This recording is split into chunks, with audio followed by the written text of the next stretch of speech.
got it for 3 reasons: right time, right place, and right Is God. that fake chest hair? Yes, it is fake chest hair. I did it so you could see the Star of David a little better. That's really funny. This is where the troops go in the back right there.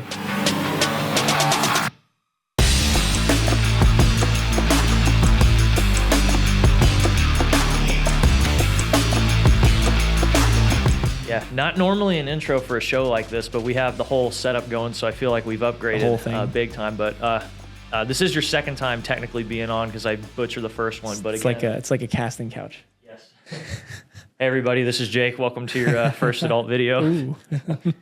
They will be able to see this on. I'm excited. They do edit this, but I just wanted to. That better be in there. What? That whole part. Oh, it will Yeah. be. Okay. Take it down memory lane real quick. Oh, dude, Brown wasn't my guy, but he was my guy for long enough to know that this isn't surprising, you know? Yeah.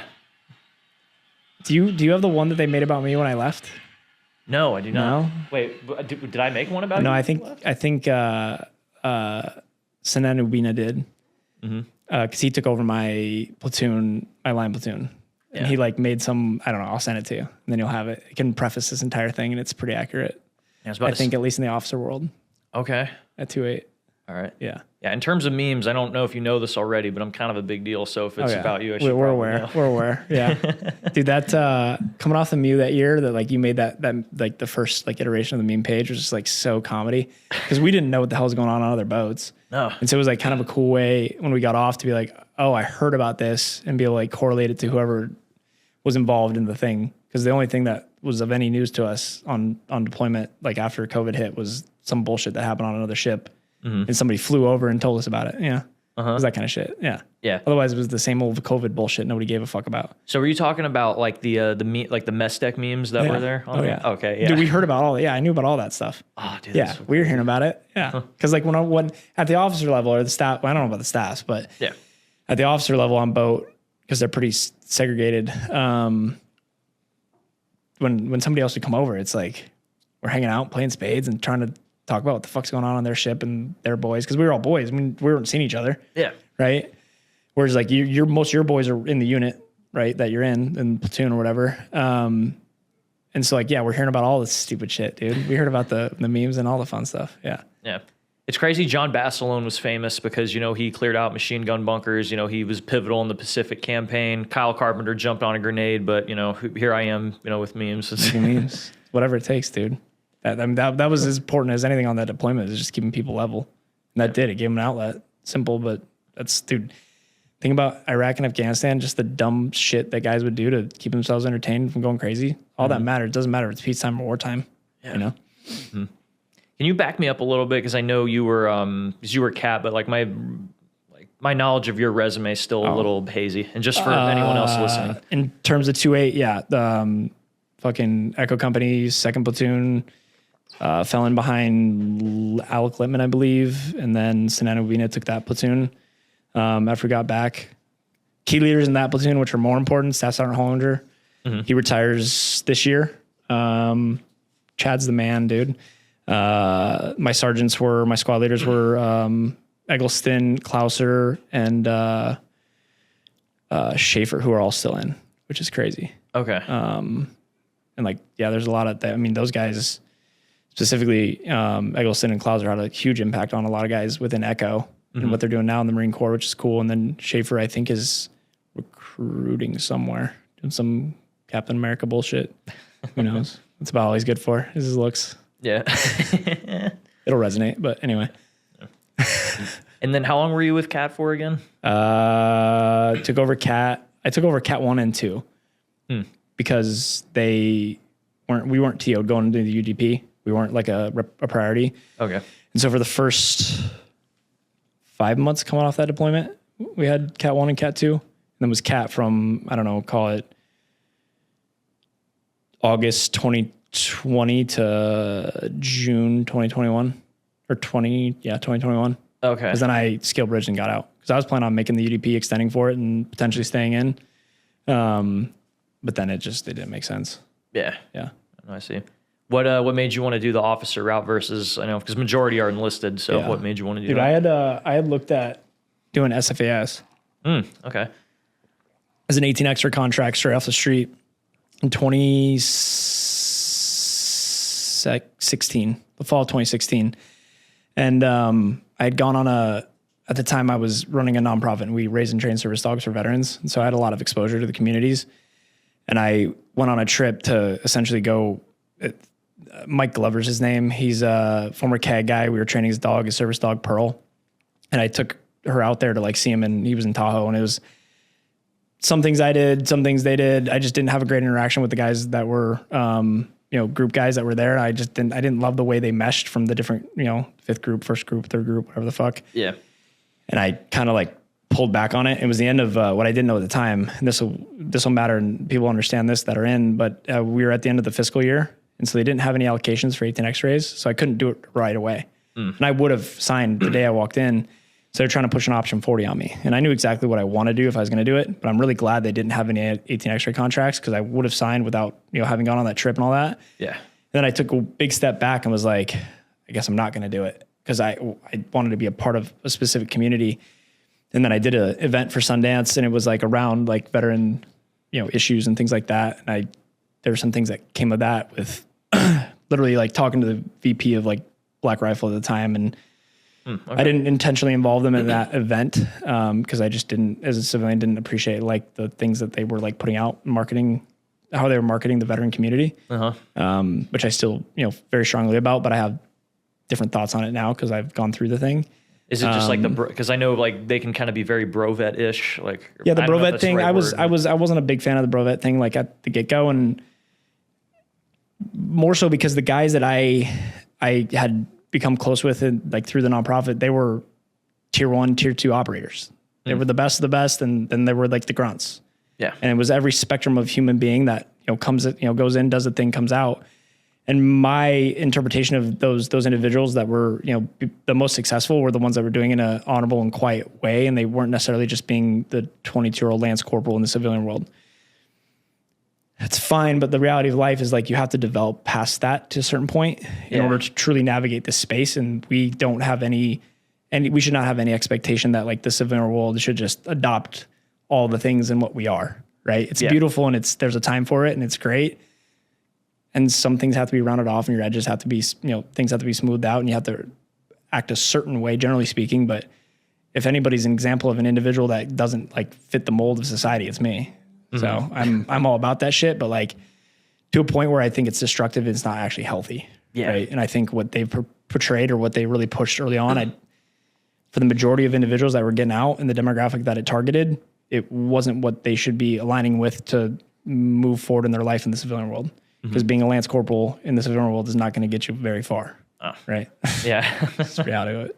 A slight segue, but like, so a lot of people talk about like there's like almost a culture shock when they, just from the whole process of going from Poolee to, in boot camp, and then when they finally hit the fleet. But being an officer, though, I know the stereotype is always they hype up, being a professional, being a leader and stuff like that. But did that change, or what was, like when you hit the fleet as an officer, did that whole... Getting a little tongue-tied here, but like was there a culture shock? Was there anything that changed about like what is it, like your responsibility and that kind of thing? Yeah. Dude, OCS is so fucking gay. It's it's so gay. Dude, I honestly, that there was one point where I considered not commissioning because I looked across the table and I was like, is this the quality, right? And yeah, I think that kid ended up dropping, I don't know. And it's not like I was a stud at OCS. It was just super gay. Yeah. And like TBS was like its own thing, and TBS is the best thing the Marine Corps does, in my opinion, because it trains every single officer on how to be at least a quote unquote provisional rifle platoon commander, which in the Marine Corps is super important because every supporting and establishment needs to at least understand generally what we do, because what we do, the core of what we do is the infantry. Yeah. But yeah, when you get to the fleet, dude, you definitely like, there's a bit of it, maybe like imposter syndrome. I don't feel like or think I had that. I think I understood and knew the weight of like assuming the role that we had. But I'll be honest, like IOC 110% prepares you to assume that role, but and part of it is just who you are as a human, right? If IOC, the only way IOC doesn't prepare you for that role is if you're just not actually capable of that role, and you shouldn't have made it through the fucking course anyways. Yeah, I see. In what ways was OCS because I know people have like their own versions of boot camp stories, but what makes OCS gay? I don't know. It was just fucking stupid. I don't know. It was, dude, I didn't. Like, was it like the like unnecessary drill? Was it like just the people running it? I went to OCS with like, I didn't know anything. I didn't know we needed to know like any Marine Corps history. I didn't know we needed to know how to drill. Like I thought we were like, this is like grown up camp, right? Because I was 2 years removed from undergrad. Like I wasn't expecting to go OCS. And like, I mean, it was all the right things, but like, I was just like, oh, this is actually fucking retarded, but it was sick. I mean, I needed it. So, yeah, dude, it was stupid. Yeah.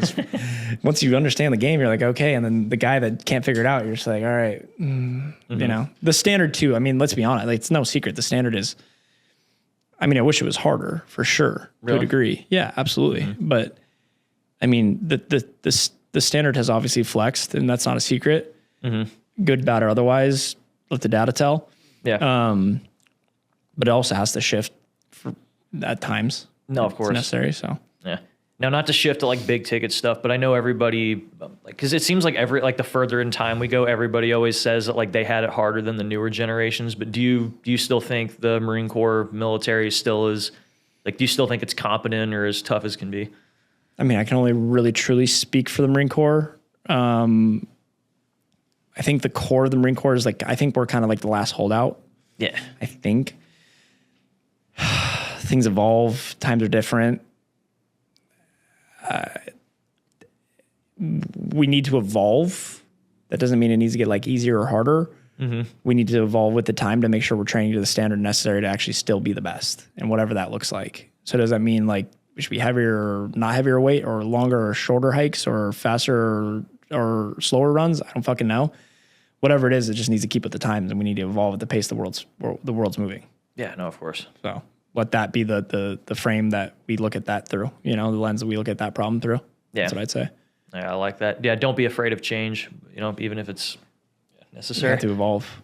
But I mean, don't evolve through the lens of DEI, evolve through the lens of like, how do we stay really fucking lethal? Yeah. In whatever capacity that is, right? Because look at what's going on in Ukraine and in Russia and the FPV drones, and there's so much there, dude. There's so much there, and it's wild and it's crazy, and it could be scary, I guess, but it's definitely intimidating. Oh yeah, right? I could brand on the drone warfare thing for like the drone warfare stuff's really scary. To do with it. we started ITX, and I believe that was close to or coincided with when like they fielded Switchblade drones in Ukraine. I think I might be wrong. I don't know. My timings are way fucked up. It was like a year or two later. But nonetheless, I thought back to ITX and was like, holy fuck, if the enemy had Switchblade drones, there's no way I'm going to be mounted in anything. Yeah. No. Yeah. I like that. I'm going to piggyback off a little bit because I remember you sharing this story, but the JLTV with the NJP me. Yeah. We can hit that. Oh, yeah, from our first casting. Yeah. Can you remind me that? I don't know, fucking all the Marines decided they wanted to like label their turrets, the gunners did. And I was like, okay. And I grabbed Staff Sergeant Godfrey, and if he has any version other than this, I would love to hear it. But I was like, hey, like, this is your lane. I think it's hilarious. I certainly don't believe it'll ever get signed off on, but if you're cool with running it, you have to own it. He was like, yeah, it's probably not good, but let's let them see how far we'll take it. I'm like, because that's kind of one of those things you have to like push to see how far you can get away with certain stuff just for morale and stuff. Yeah. And I thought it was fucking hilarious, but Sergeant Major Dreyer didn't, and I don't think the battalion commander did, and that was that. So yeah, can't expect too much out of them. I didn't give two fucks anyways when they came up to me and didn't like it, because I knew ITX was my last go around, and I didn't fuck them anyways. So yeah, you were kind of in that. I didn't fuck with that command. Yeah, no, not at all. Okay, I see. Yeah. Yeah. Being a platoon CO though, it's got to be interesting because like obviously you guys are expected to like hammer down on like getting the job done, but at the same token, I imagine letting the boys be boys is that's also on you, and letting that be a huge part of your job. Dude, the best part of the job was letting the guys letting the dogs eat, like letting the guys off the leash and letting them go do their fucking thing was the best part of the job. Yeah. And the only way to like for them to be as good as they possibly could be at that, and I learned this at IOC. It was like they walk us to the reds of like every munition that we will generally have to understand and know that. Mm-hmm. aside from like big bombs, right? Anything from the air. And I just carried that mentality into like being a platoon commander, where it was like, we have to push these guys to the edge in every way that it makes sense, but also allow them to, and like give them enough rope to like hang themselves, but don't let them to a degree. Right. And so that was fun, but that was the fun part. But I think the thing you have to understand as a platoon commander is like, you know, that if you're going to let your guys go to that edge, like there might be hell to pay, and you have to be comfortable with paying that hell, but you also have to train them to a point where you're comfortable with letting them push the limit on a certain thing. Yeah. Right. That was the best part, dude. Letting the guys eat, like just having nothing to have to say. The best part. Mm-hmm. The best part. Yeah. You might be able to testify to this, but when I was talking with Colonel Sieverts, he said that the difference between his time as an officer versus enlisted, he said enlisted was more fun, but officer was more rewarding. And I feel like from what you were saying, that that echoes a little bit. Yeah, I mean, and he meant more rewarding in like terms like that. Yeah, that could definitely, that probably defines it for sure. I mean, we talked about this. The times I was most proud or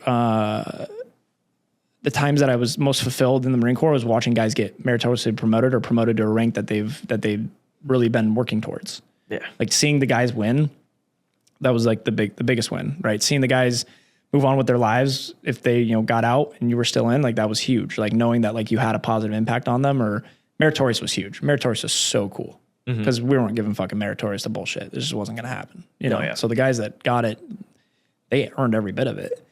Then they get it in pay and they get it in their new billet, and they're ready for it. And right, when you're in a unit, or a lot of units these days, it's like they don't let you fill a role if you don't have the rank to fill it. Yeah. And it's like, dude, you have to keep progressing these guys, and it was awesome to be able to progress them at their pace. No, absolutely. One of the few opportunities you get to do that. So now the big stereotype, and I asked this to Major Geiger, and I'm curious to hear what you got to say, but the stereotype is like officers tend to be more of like the prep rally, kind of like, the rich kid status, whereas like enlisted are like kind of like the gangsters, like running around a little bit. Yeah. We've gone to college. Yeah. Now, which doesn't mean a whole lot anymore. No, of course. I don't believe that to be true after, especially after talking with the officers since I've been out and all that. But like, what would you have to say to that stereotype? That stereotype needs to remain, right? Like you need to see like an officer as like more professional, and like generally like the enlisted Marines they need to view themselves as the savages. Yeah. But they should, absolutely 110%. Okay. Not really, I don't know, gangster, but like savages. Yeah. Yeah. But like, I think like maybe the officers are the gangsters, like the professional gangsters. Okay. And then they're just, the Marines are savages. I don't know. I like that. I mean, we have to do a lot of more gangster shit. Yeah. Behind the scenes bullshit. Blah, blah, blah. I'm joking about like what gangster and not gangster is, but well, you're not like in the streets though, doing the drug trade, doing the drive-bys, If we're good, we are. If we're good, like we have those relationships with the people that we need to get shit done when you can't get it done the way that the fucking battalion does it. No, if we're good. Yeah. But you guys are gangsters in that formality, and that you guys have those relationships with those other, shop leads on the enlisted side to get shit done. That's huge for young guys. They definitely need to know that. Have good relationships with the S shops. Yeah. Now being with and this doesn't have to be like comedic per se, but like what did you notice was just the biggest difference from observing the enlisted and then like actually being with officers? Like what would you say is the biggest difference between the two ranks? Definitely like a level of intelligence, like an average level of intelligence is obviously higher, generally speaking. So you're having completely different conversations. Yeah. A little like inevitably more maturity because they're a little bit older. That's not across the board. If you're with your peers and their officers, you can have a lot more fun. If you're with like different ranks, depending on like within like your MOS, it's a lot of times it can be rigid depending on what it is. Yeah. When you're with the guys, like, dude, it's just being dudes. It's just the guys being guys, which is like, that's also a fun part. It's like going back to college to a degree. Mm-hmm. Right. But you can go down and you're just kicking it. You're just hanging out. You're just shooting the shit. It's just like whatever dumb bullshit. There's nothing there. When you want to be entertained, you go hang out with the Marines. Yeah. When you want to be bored, like go hang out with your officer friends, Which is interesting because like I remember from our first take, and I see how this makes sense, but the way you said it was like officer, or how did the quote go? It was like officers are just like enlisted. We just have a little more money to play with. Out in town for sure. Not everyone, but yeah, dude, if you're single, well, here's the thing.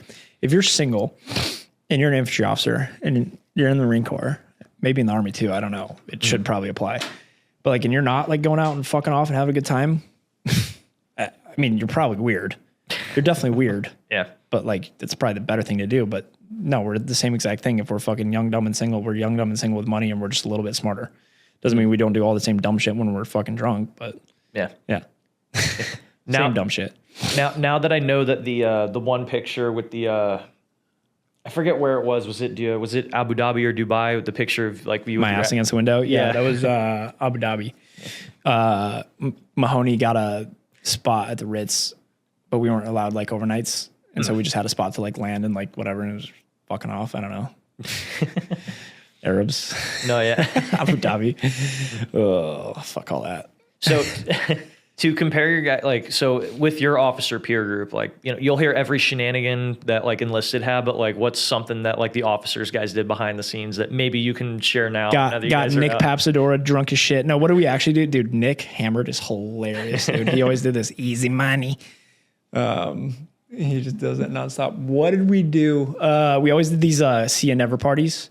It's like when somebody did EAS, it'd be like, because dude, the wet down is just like the transition. The tradition is at least 2-8 was pretty dead, not completely dead, but pretty dead. Yeah. But I just started doing like when somebody would leave, it'd be like a see you never like dinner, and we'd spouses whatever, and event, you know, at least a handful of us go and get absolutely hammered. But we did a few of those. Those were like, that was always fun. But otherwise, it's just like off the cuff, random dumb bullshit.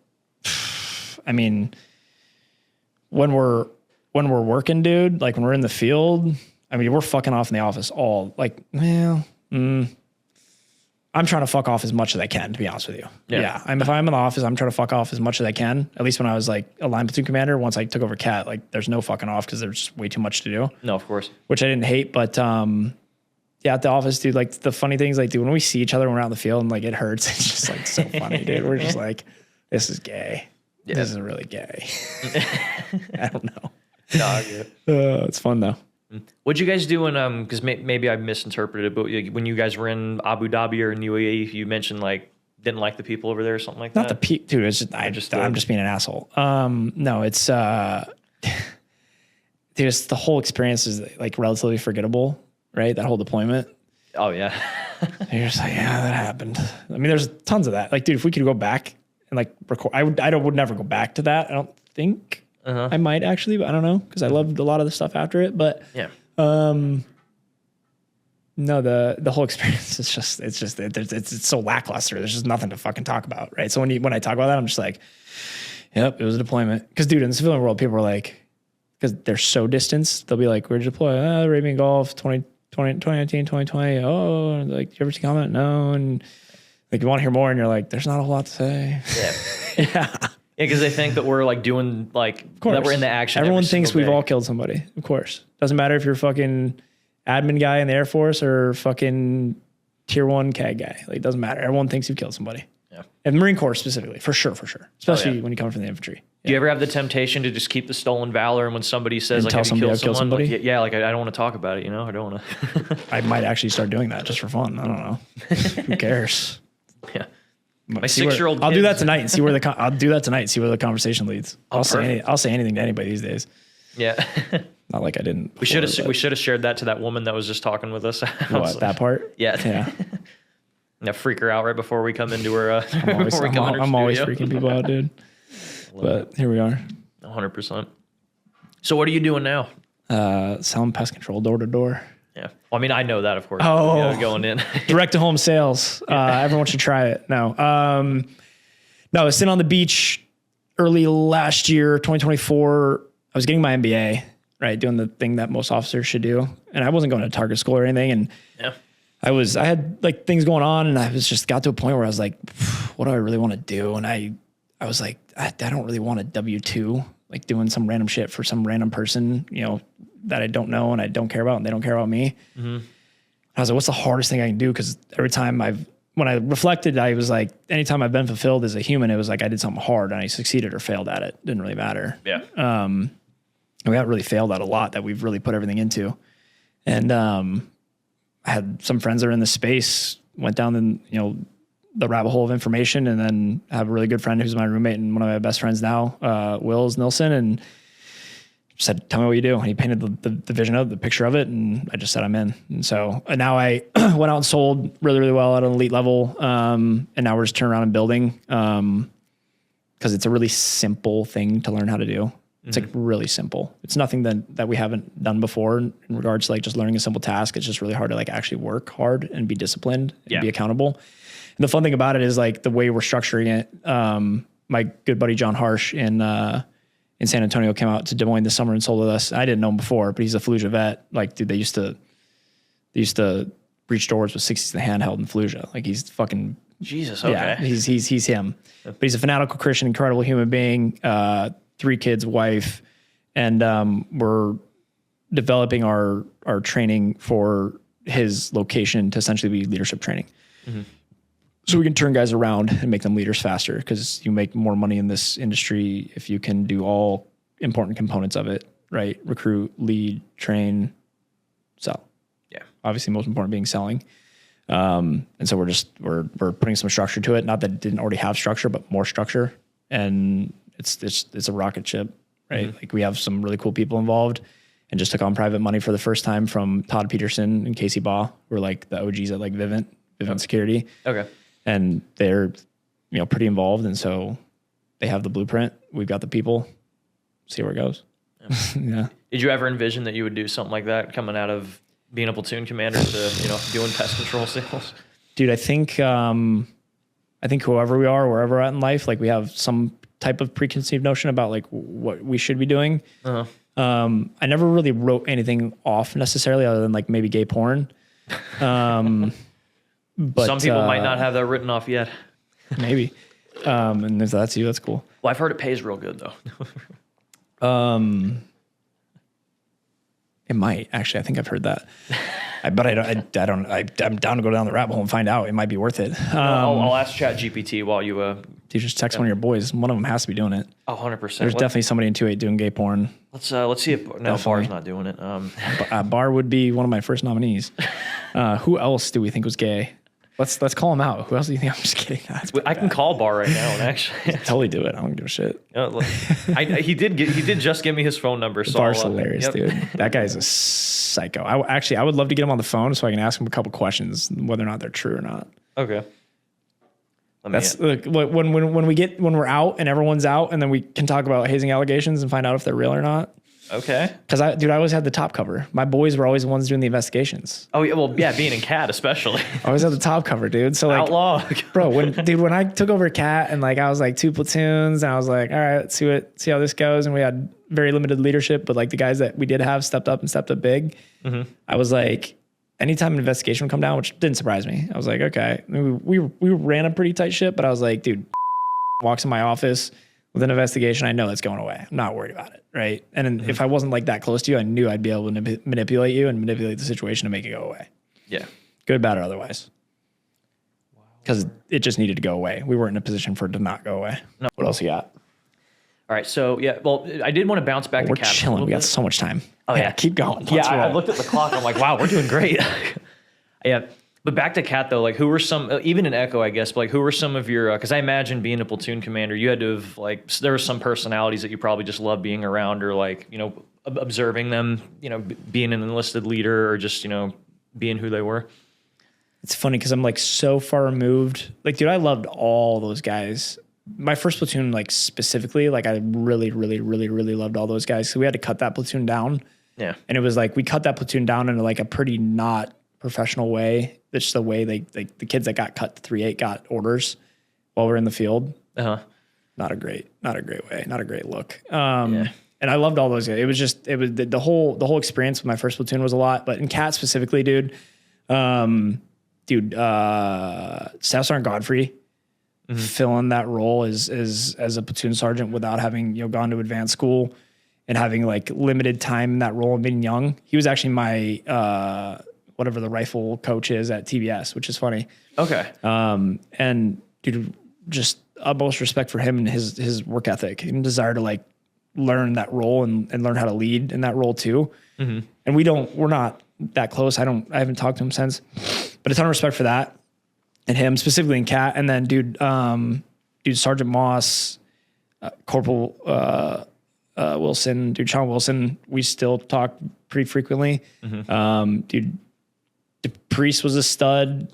I mean, some of his peers have some things he was a stud for me. Great podcast guest, by the way. Oh, I'm sure. He's hilarious. I saw him in San Diego when he was at recruiting school. We went and like did a Spartan race or something stupid together. Okay. But great kid. Dude, Barr, dude, Sergeant Couch, bro. Like, dude, Wilkinson, phenomenal dude. Dude, even like the young guys like Venable and Marshall, and like I stay in touch with those guys decently well. Gregory, and then like, dude, the boots. Right, like, dude, it was always fun. Like, I love getting boots, dude. I love getting boots. I'm trying to think about who the other 52s were. I don't know. I'm going to forget people, but whatever. What did you love about getting boots? Because I imagine you're not, because obviously you're not going to be like in the barracks, flipping their rooms and stuff like that. I loved seeing the young guys like have the opportunity to like learn how to lead. Like, I loved seeing that. It was like, because they're so excited, and it brings this like new energy to the unit, and you just never know what you're going to get, right? And like. I mean, we look, and some guys don't. I do, and I'm like, okay. And then you're just like, it's how fucking retarded are they going to be? And you're always excited to find out how fucking retarded they are. I was always so when they'd line them up, and it's just like you're just looking and you're just saying the dumbest shit to them. Like, you can ask anybody. Like, dude, when we do room inspections, dude, think about this. Gabriel Campbell was the last boot drop I got. Okay, not like my in Cat. I only met you once, Campbell, but you're more than welcome to be on here. Motherfucker's like 6'6" or 6'7". Yeah. He played football at Oklahoma. And so, of course, like when we get the roster, like I Google all the names. I think we might have heard a rumor that he played football at Oklahoma. And I'm like, oh, fuck. And like, dude, if you've never looked at his photo on Google from his time at Oklahoma, like look at that photo. He looks like a scary motherfucker. Yeah. and whenever we do his like room inspection, like that guy is so polite. He's a southern redneck kid. And him and Gregory used to have an argument about who's more redneck. And Gregory's white and Campbell's black. It's hilarious. Loved it. And I'd go into his room and it would always be fine, but I'm certainly not looking for shit. Yeah. And I'm treating him like an adult though, right? So that's like from a leadership standpoint, you're just treating adults like adults. And if you can be an adult, that's all we ask of you. But dude, some of the funniest times are like, bro, this is how I'd stay on duty. I would go to each barracks more or less in a roundabout way, say, like, this is your house. Like, you don't want me to come over uninvited. Like, take care of your fucking house and I won't come over because I don't want to go walk around the fucking barracks. Yeah. But there was a time, I can't remember the kid's name. He was a Boot 52 and he had one of his like Boot 52 buddies over from some other unit and they were actually absolutely hammered in their room.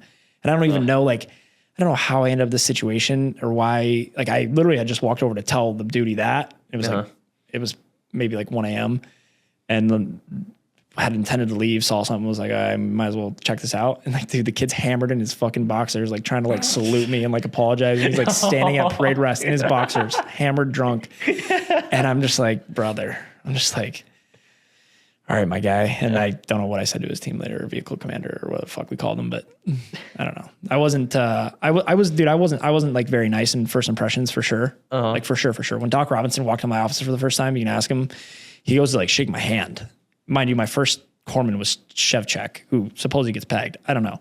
Well, I love Chevy, but okay, not my fucking story. We got a lot to confirm. Oh, and Barr did say that you got a lot to confirm. You got a lot to confirm. So, Robinson walks in my office. I just taken over Cat and I'm clicking away, whatever the fuck. And I look over and his hand's out and I'm like, do you think I'm going to shake your fucking hand? I was like, do you know who my last corpsman was? I was like, sit down. He's like, who's your last corpsman, sir? And I was like, Doc Shevchek. And I love Chevy. Don't get me wrong. He's like, oh, I get it. He just had to be babysat a lot. You can't babysit your corpsman. No, of course. And then I, had a human conversation with him and it was like, cool. But it was just like that kind of thing. It was like, that was the beauty of the Marine Corps is that we had this like very rigid structure in regards to the enlisted and officer and we understood and respected it. And if you were a good leader, like you got the respect you deserved and you weren't, you didn't. No, of course. Right. All right. We're going to call Barr right quick. He just gave the... Oh, dude. You should have just called him in the middle of that. Oh, yeah. He's on Do Not Disturb. The fuck? Son of a bitch. Now, well, because he gave me his number, but I never texted him, so I didn't want to just like call him up and then have him be like, who's this? So. We'll make him answer. Or should I just call him here? Yeah, it might. Who else would I want to call? Let me filter this so it says USMC. Most of your followers are what are they? Mostly 2-8, and then a lot of there's a unit on the West Coast that likes to follow me. I think it's one. This is how we should do this actually. When we're gonna call out who's gonna be on next, I'm just gonna call him. Ooh, I like that idea a lot. That'll be the intro. Yes. What do you think I'm calling right now? Well, we just did Barr, so I'm gonna say Barr. Yeah, look at fucking social media motivator. I'm trying to motivate you, buddy. I said, Bubba. I'm doing a podcast right now with, you know which podcast I'm talking about? I just keep seeing you post. No. I'm podcast. I'm doing the 7 Years a Slave podcast. Or 4 years of sleep. 4 years a slave. Dude, don't ask questions. You're gonna be on it. You're gonna be on it next. That's how I'm gonna have Cody do his intros for introducing his next guest. His current guest is gonna call the next guest and let him know they're doing it next. Are you serious? Dude, most of the followers are from like your era of the dugong, bro. They have to hear the story. It just makes sense. And everyone knows about the dugong, dude. And we all know it was your fault. That so. myth is going to be busted Now sooner or later. now you have the platform to tell the world what the world has been wanting to know for a while. What happened with the dugong? I'm sure that's what everybody wants to hear. What's up? How are you? Nothing. Hang on one sec. Dude, I gotta go. I'm in the middle of this. Well, dude, I'm like getting out of my car. That's why I'm saying one And sec. I'm okay. All right, dude, I'm good. Here, let's catch up later. Well, of course. But how are you? I'm good. How are you? I'm doing well. All right, that's all I wanted to hear. I'll call you when I leave here.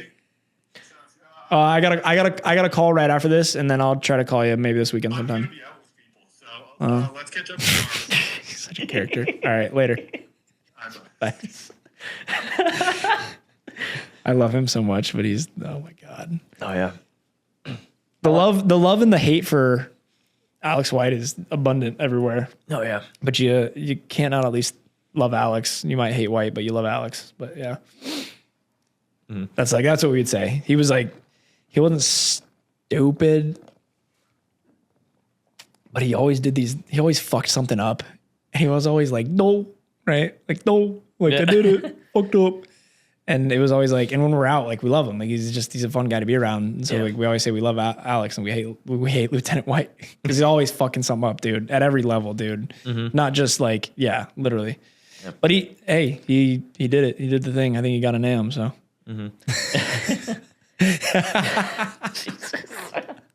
That's funny. I love him though.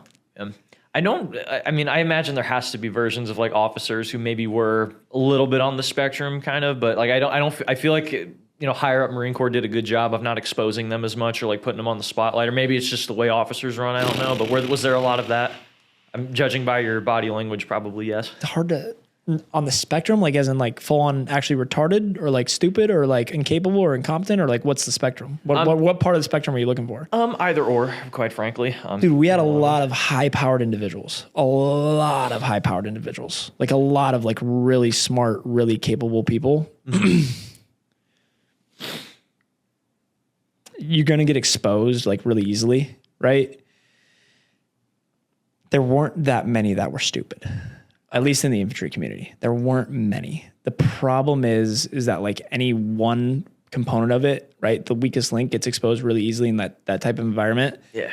And then I would say, but yeah, there's definitely some absolute fucking imbeciles, but you also have to like, when you look at that, you look at through the lens of like, what level am I at and how am I viewing this person versus if I was at their level with their knowledge, what would that be? And that applies to you guys too, right? Yeah. Boots.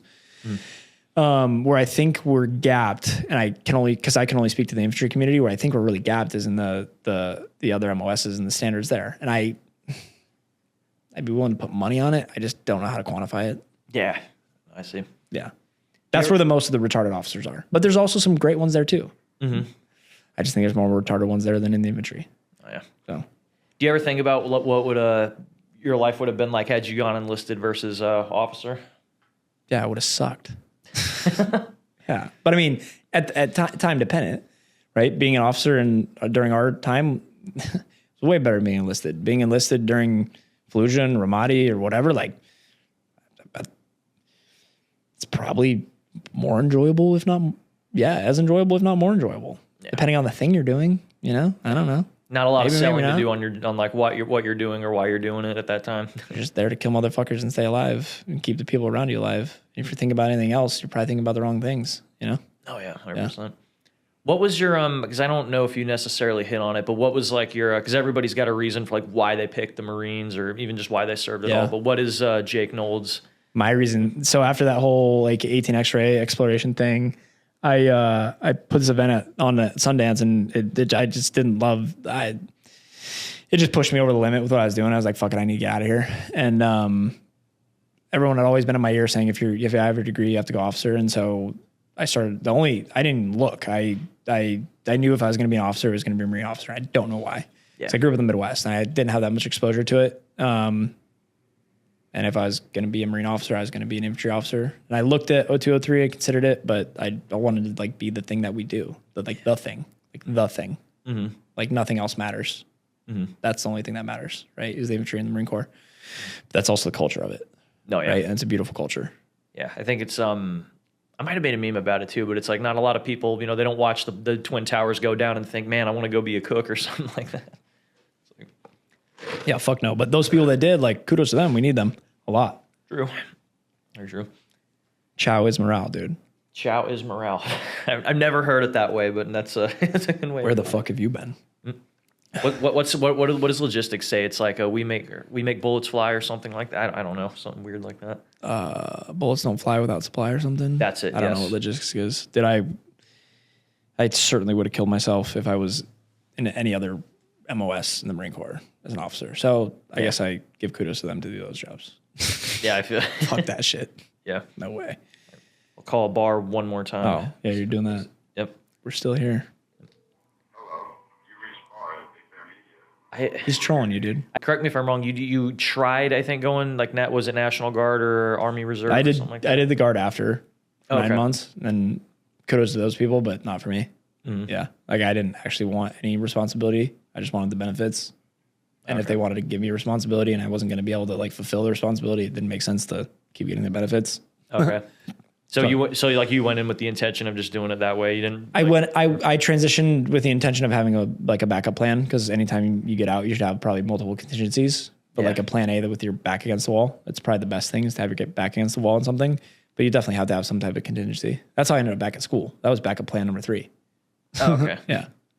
Yeah. But I would say ultimately you got to get out and just like hit the ground running. Anybody that gets out and lulls for a little bit, at least like get out, hit the ground running for like a little bit. Do something. Take a break and then recock and go back at it, whatever it is. Might be the same thing, might not be, but like you definitely have to have that like cool off period, but you definitely don't want to get out and just go stagnant. That's for sure. Oh yeah. Yeah. And I mean, you hear it all the time. Everybody says you got to have a plan, when you get out, or at least it's recommended. Come knock on doors. That's your plan if you don't have a plan.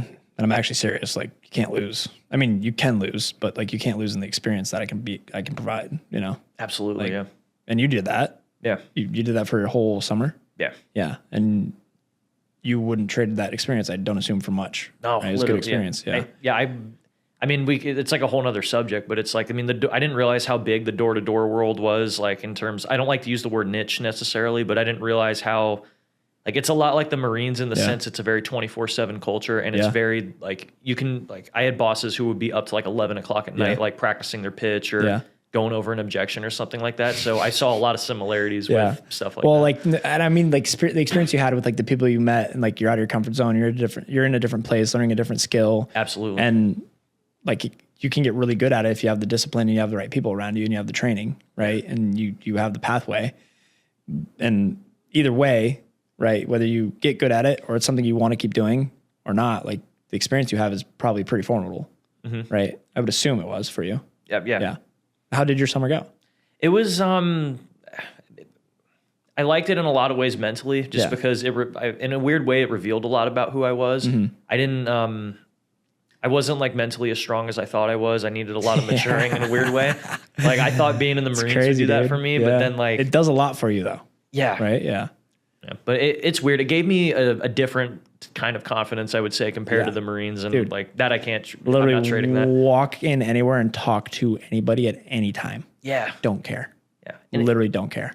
And it's amazing how many people don't like. I didn't think that was a problem for me, like before doing that. But now that I realize how big the scope is, or how big the mountain is that you can go with it, it's ridiculous. I mean, imagine if you had the power to have the confidence to talk to literally anybody, and what could just come from those conversations, and how many people you pass every single day. Yeah, if you feel so inclined. Yeah. Right. I mean, shoot. I mean, that's kind of doing that now. Yeah. Yeah, but no, the beautiful thing of it too is like when you come from a structure and you go to no structure. Oh, we got him. Ooh. Yep. From structure to no structure. Fuck, give me him.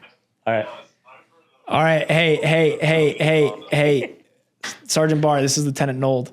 I guess Captain Nold. Maybe, I don't know. In the Marine Corps, I was Lieutenant Nold. How are you? What's up, dude? You're cruising, bro. You're doing well. Yeah. Are you still making music? Yeah, I've been actually really hard recently. These past couple months. Send me some of your best stuff. I want to listen to the new stuff. Okay, hold on. I'm on a podcast with Cody. He's doing the whole thing that you did. What up, G? But he wanted to get a guest on, and I wanted to confirm. You can plead the fifth, but like it wouldn't be entertaining. I want to confirm some potential hazing, and I don't know the specifics of the hazing allegations, but if we can confirm, I told him that like most of the things went away because I had relationships in the battalion with the people that can make them go away. But that doesn't mean I didn't believe there weren't things going on. And all you need to say is, yeah, there might have been some things going on, or you can, if there were, and absolutely no, there was nothing going on if there weren't. But if you can use your own words to say that, I'm just giving you an example of how I want to confirm or deny the possibility that more was going on, and the top cover was or was not actually needed. Yeah, I mean, was the top cover needed? Excuse me? Was the top cover needed? That's all I need to know.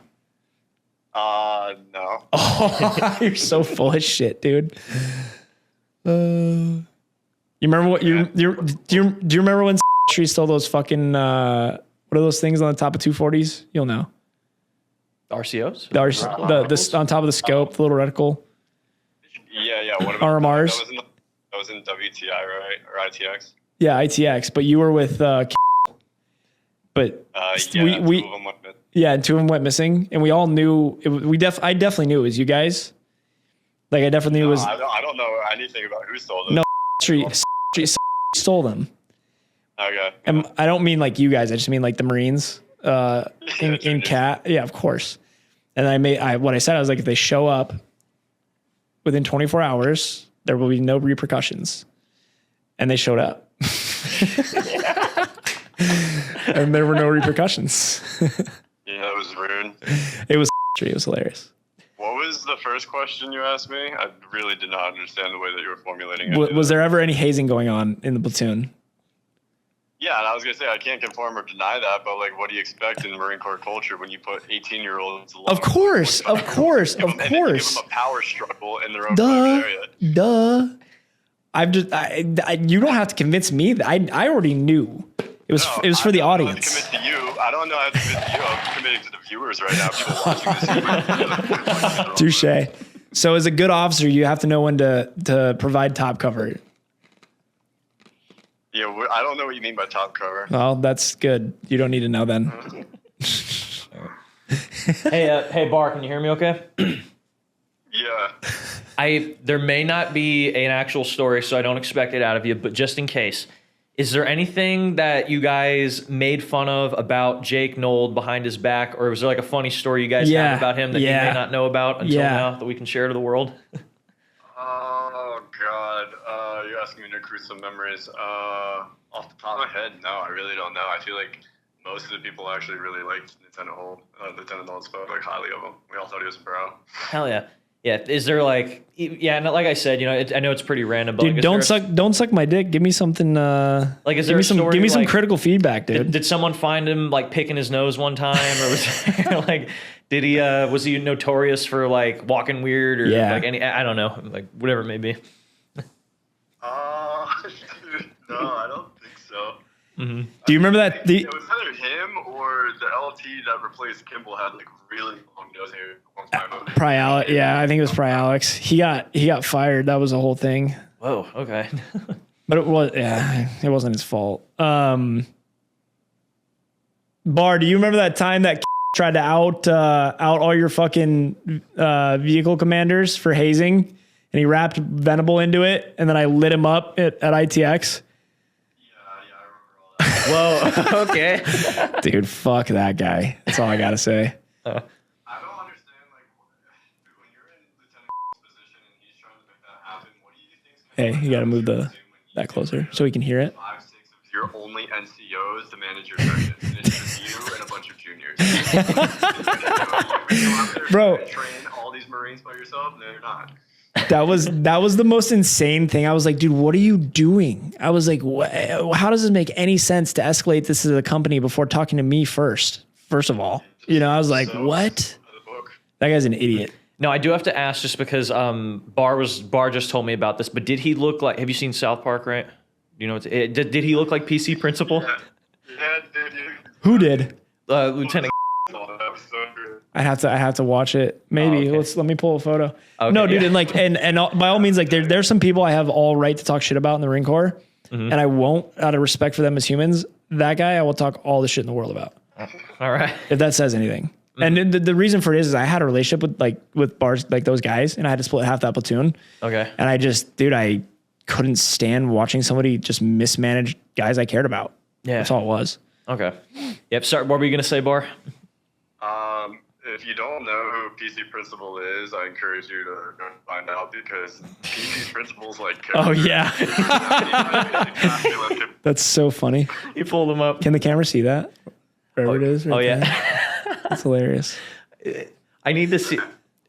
Does anyone have a picture? Oh, dude, no. We can. Does anyone have a picture of him? Because I got to put the two together. I'm just laughing at PC Principal, the actual character. That guy, dude. You need to get that guy on.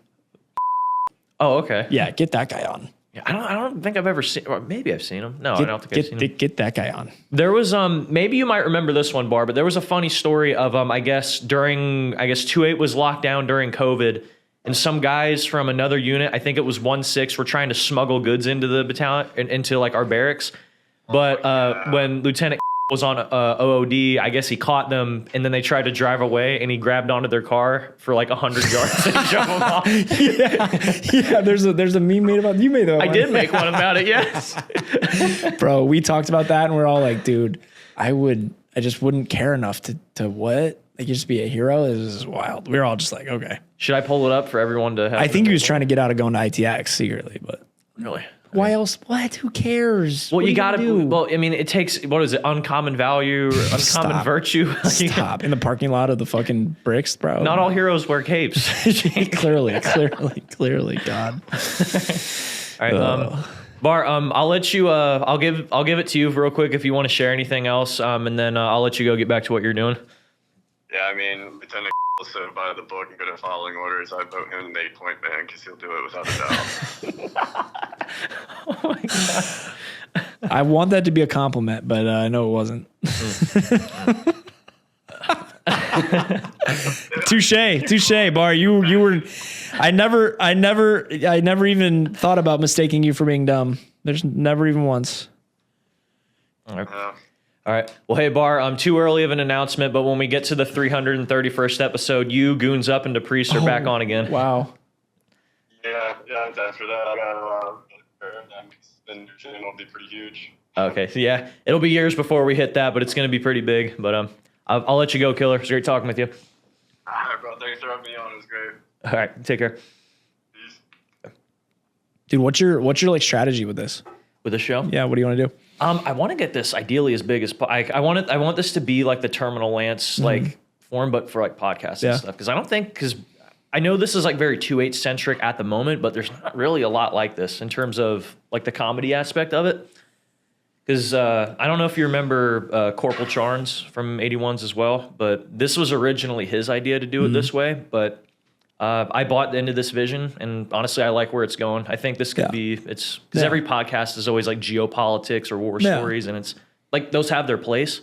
but you don't get the actual human element or like the reminiscence. Dude, I think it's like kind of like post-war era, like things still going on, but things not going on, maybe niche. And then like, dude, you definitely have to like find some guys that were in Afghanistan, Kabul and whatnot. And I could probably help you out with that. Yeah. Just to like make it more relevant for that era, right? Like course. call it like 2015 to like 2025 where we're at right now. Yeah. Because I think there's a lot of voices in like those communities that will be important. And most of those voices in those communities that are probably being heard are the people that were in it with a voice already and or going into it to develop a voice with that intent. And I think it's important to like hear just raw, real, random bullshit from raw, real, random people that have done the thing and experienced it and come out on the other side and are doing something else, right? Absolutely. There's a lot of value to that. No, I love that, and I'm not opposed to. I'm not opposed to having like if there's like World War II or like Vietnam, because like I mean they're dying away, and I'm sure they have funny stuff from over then that we've never heard about. Yeah, no, for sure. And I think the thing with like podcasting, dude, is like you want to do it like this, so you have all the different forms of media, and you obviously need to be putting it on YouTube, no matter what form it is. 100%. But I think the thing with podcasting is like you have to enjoy it. First, like you have to enjoy it. You have to enjoy the process. You have to enjoy the conversations. You have to enjoy what it takes to actually go through and do it. It just has to be something that you're committed to. Yeah. Long term. Yeah. And I'm starting to learn that now with and I'm assuming you probably understand it too, but like with any big venture that you want to build, like you're not going to reap the rewards, realistically for a long time. So you got to be really saddled in. Bro, we're spending a lot of money on branding right now and content. And it's like, dude, I'm trying to pay somebody to run my Instagram. I don't want to be on it. I don't want to be on it. Like, I don't want to see it. Like, I don't care. Like, if someone walks around and films me, that's totally fine. Like, that's okay. Like, I'm comfortable with myself and my life enough to say, cool, there's a camera on me. And like, maybe there's some people who get value out of it. I don't know. But like, yeah, we're spending a lot of money on being able to like grow that organically and like actually do the evergreen effect on YouTube to see where it goes.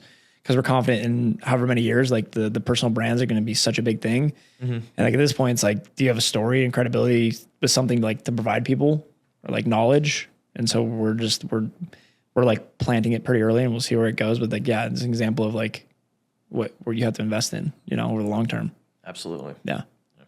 I think my, just to piggyback off again, my, this would be like the ultimate goal, like guest, but they're not technically military. But if I could get JD Vance or like an actual former commander in chief to come on, because technically they're in our chain of command. So the way I see it, they still count. Although their stories might not be as comedic, it would be funny to have like a former President Trump or Obama. Yeah, keep pulling the threads that like ask for things from the people that come on. Yeah, like because there's a lot of value in us having the opportunity to talk and have it recorded and like be out there. Yeah, and don't get me wrong, I love doing stuff. But I'm not saying you're not a big guest. No. Like, ask things from people. Like, dude, ask Lieutenant Colonel Sieverts or Colonel Sieverts for a connection to whatever. Like, dude, pull those threads, right? Like pull those threads and like take a shot. Ask like, hey, like, but like you have to build more structure into that. You have to build more credibility with it. Like, you're not going to be able to swing for the fence right now with like a guy like anybody like that. You have to build it up, right? And you have your target people you actually want to go after to get on for certain purposes, right? It has to be methodical. You have to literally operate this like you're operating a business, right? Yeah. Yeah, that's how I've been going at it long term. So how long have we been on it?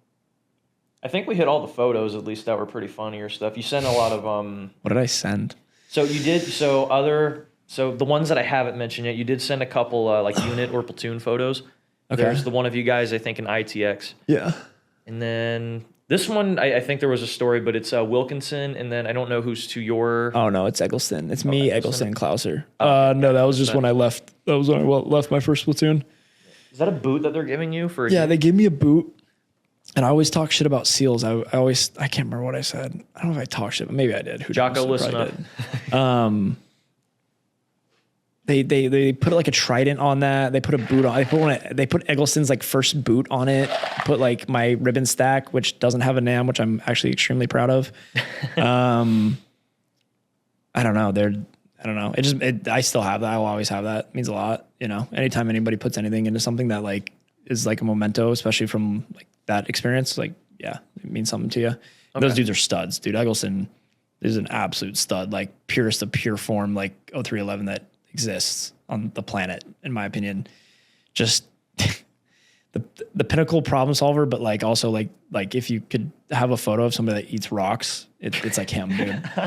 Absolutely 100%. But just incredible infantry marine and like dude, incredible problem solver, a lot of energy. Klauser, is just insanely pragmatic and super, super smart, and just from a young age. And that guy, he's an intelligence Marine now. I think married and has a baby on the way. But I'm trying to remember. I don't know. I think he just came off a MU deployment. But just guys that are still in the fleet, and Eggleston's up at TBS, I think now, or the Karate Academy or whatever. Okay. But yeah, dude, and it's so cool to see them continue to like give back in that community that I'm no longer a part of. Yeah. Right. So in this life, the afterlife of the Marine Corps, like a lot of what's on my mind a lot of times is like, how do I continue to like give back to that community, like be involved in some capacity? Because that was like such a pivotal role in my life, such a pivotal role in your life, like point in your life. And that's like, that's something I'm always thinking about. I thought about that when before I got in, like my whole point when I got in was like to come out on the other side and like be able to be an example that wasn't Black Rifle Coffee. Yeah. Right. And like, dude, I get it now a whole lot more. We should be drinking Black Rifle coffee while we talk about I have them. nothing bad to say. Any press is good press for them. But I didn't align with how they portrayed how they lived. And I guess that's how they lived. And I want to be on the other side being same cut from the same cloth, generally speaking, but also completely authentic. I'm literally hitting a dab pen while we're sitting here that I need to quit. But also just like so many people can emulate that isn't complete fucking retard, you know. That's the most simple way to put it. Now, I know everybody says that they do. It's probably a yes for you, but do you miss it? Do you ever like think about going back in? You know, does that cross your mind? I loved all of it. I have some parts I love more. There's definitely parts I would go back to and do again because I loved them so much. There's nothing I would change. There's points in which I wish I was more mature. I used to say I didn't miss it because I didn't think you can't miss something you can't go back and do again. But like, yeah, dude, what you miss is like the things that you don't have when you leave. Yeah. Right. And those are things that you can find out here. You just have to be intentional about it. And where I'm at right now, I feel like I found a lot of those things. So that's why I feel like I'm in a really good place in life, you know? And that doesn't mean that it's hard to find. It's your journey. Your journey finding it. And you have to like really sit with yourself and figure out what are those things. And if that was a thing in your life that you enjoyed, it's like sit and think about the parts of that thing specifically that you enjoyed the most. And a lot of times we fall into the trap of it was like, oh, it was, you know, the war part of it or whatever. And it's like, no, dude, it was just the fact you had your boys, and you had an identity, and you had a purpose. You had a common goal with others. That's all it was. Yeah. That's purest form. Dude, I say it all the time. If you could dig holes for the rest of your life with your best friends every single day and have like food, water, shelter, you probably fucking would, you know? So find something you can do that in. Knock on doors Like with that. the grit. So you already called out your next person to be on. So what is your advice to everyone that's still in? Just enjoy it. It's going to end at some point, whether you die doing it or whether you get out. Right? Yeah. Like really, actually. Yeah.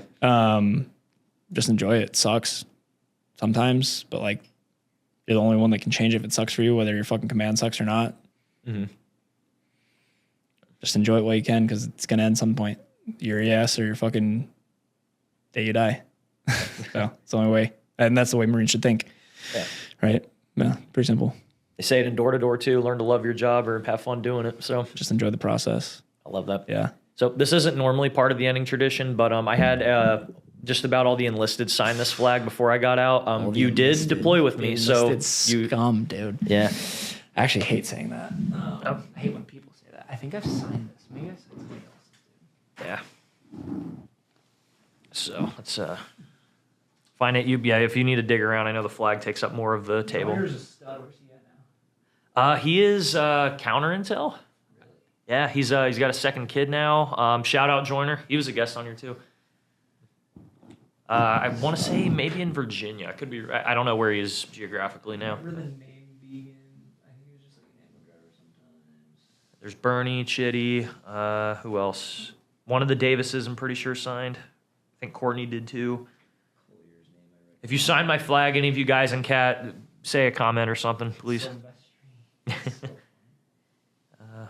Bridgeform, Ross, Gene, Pedal, Brust. Bernie, dude. Yep. Bernie, dude. Where's Bernie at, bro? I think he got out. He's in New England now. I think. Bernie, dude. I don't know what he does, but I miss him a lot. I hope we're talking about the same Bernie. Bernie, Zach Bernstein, Machine Gunner. That motherfucker, dude. Get his ass on this. I'm calling you whenever I get him on the show. I'll have you talk about him on the show. Please. I will. I look forward to the call. I love that guy. He's hilarious, but he's a lot. Isn't he a Jew? Yeah.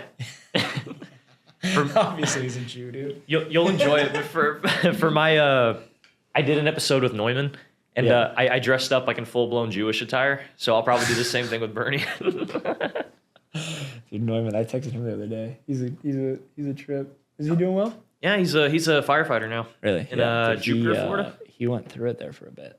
Yeah. He went through it. Yeah, he definitely went through it. Yeah, I actually got to meet him, connect him through the page. He's very, very open book. I spent a lot of hours with him sitting in the fucking, I don't know, the ship thing that we look at things on deployment, and just sitting there because he had to like watch the comm radio shit that nothing ever came through. Yeah. And so I got to know him decently well, and all that shit that happened to him at the end of the fucking was just insane. It was like, my God. Yeah, wow. Shouldn't even been at ITX, but whatever. No, wild story. Yeah, we talked all about that on the show. Yikes. But yeah, I don't remember the story well enough to know what actually went wrong, but I know it was all fucked up. No, yeah. I mean, what can you do? Yeah. Well, appreciate everybody watching. Yeah, comment, like, subscribe, share, do all that jazz for us. I gotta call in 10 minutes. Oh yeah. Do you have any social media? Follow, promote anything? I know you're Jake big Nolds. Jake Nolds. Pretty easy. I'm not doing this for followers. I'm doing this because I love the fact you're doing it. You know? Love that. Yeah. Do you mind if we get a picture too after we're over? We'll do the. All right. Bye, everybody.